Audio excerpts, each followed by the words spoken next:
welcome to Pastor's Extra. I'm Jason Browning, the Associate Pastor at Westmore Church of God, and we're here with the lead pastor, Pastor Kelvin Page. It's good to be here, Jason. Good to have you here, Pastor, and we're continuing a theme. The last few weeks you've been talking in the sanctuary in the family room about unseen realities, and today's topic is probably one of the biggest topics we've ever tackled on Pastor's Extra. We're talking about the sovereignty of God. Yeah, and this whole unseen reality is something that we can't seem to get off from, but week after week, it just continues to unfold, and it's such a broad subject. And you're right. I think the whole unseen reality thing and how it ties into the sovereignty of God is most interesting. Daniel 3, when you have these three Hebrew children known as Shadrach, Meshach, and Abednego, who find themselves threatened and ultimately thrown into a fiery furnace because they failed to yield and failed to bow down. We find them in a very unique situation, I think, Jason, that kind of sets up how we probably need to view crisis that we're going through and how we pray and how we impose our will on God and how that gets involved in prayer. I think all of that is kind of demonstrated here. And we find Shadrach, Meshach, and Abednego, when the king comes back to try to give them a second chance to bow down, they in turn say, King, there's no need that we answer you in this manner again. Basically, we've already told you our God is able to deliver us. Mm-hmm. And I think that's where faith comes in.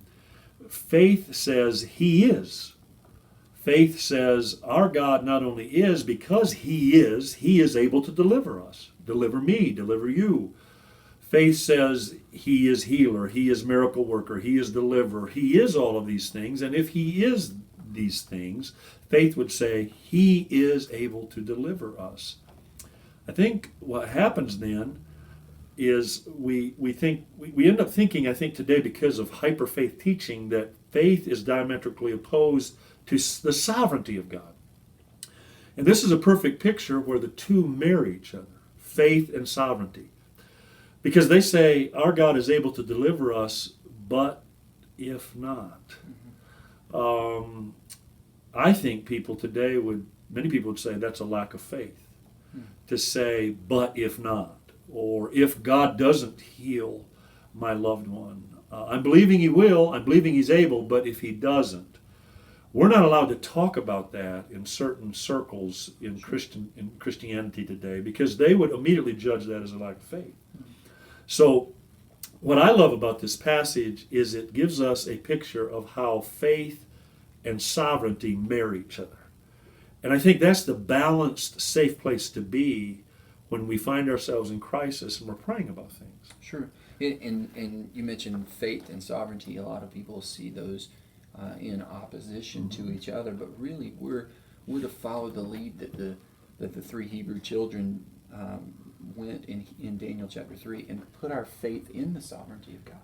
Yes. And say that either way, yes, whatever happens, according to whatever circumstance, we still trust God completely. Yeah, and this is the way we kind of teased this out yesterday. Faith says He is able. Our God is able. And the three Hebrew children told King Nebuchadnezzar that. But then they said, but if not, we still will not bow down and serve you, O king. And so you have the faith, but then you have the sovereignty.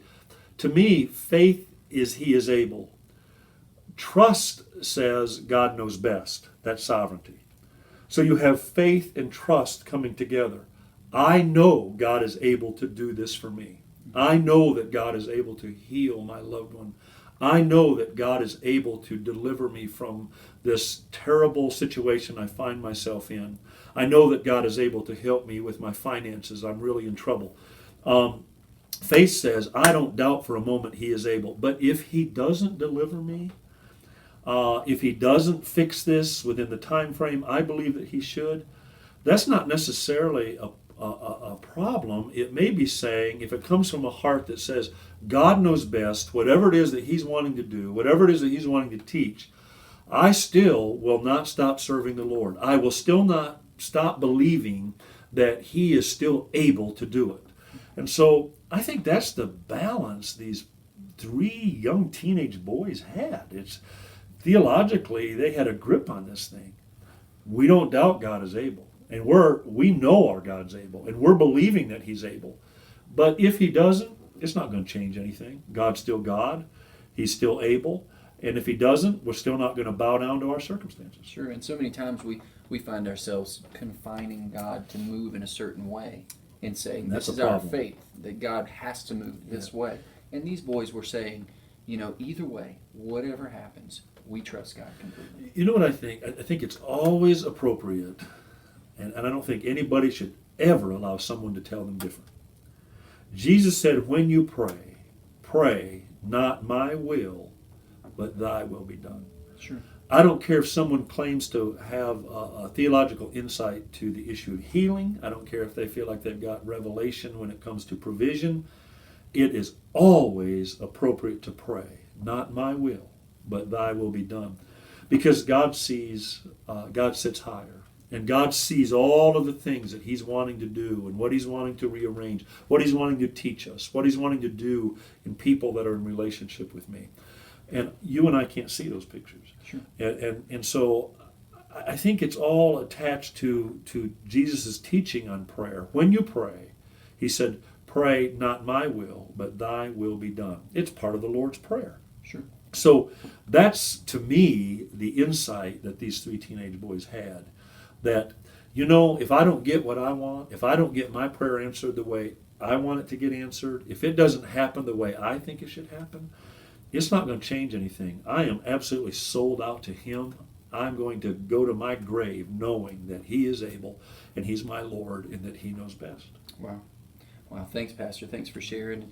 Thank you for being with us today. Perhaps as you watch Pastor's Extra today, you find yourself in a situation where maybe you're confining God, or maybe you're trying to put faith in God moving in a specific way. We'd just like to encourage you today to put your trust in the Lord, and however the situation works out, trust that He's God in your situation. If you have any special prayer requests or prayer needs that you would like for the Westmore Church to pray with you about, we'd encourage you to email us. You can visit our website at www.westmorecog.org and send us an email with your special prayer request. We'd love to pray for you. Again, thanks for joining us on Pastor's Extra.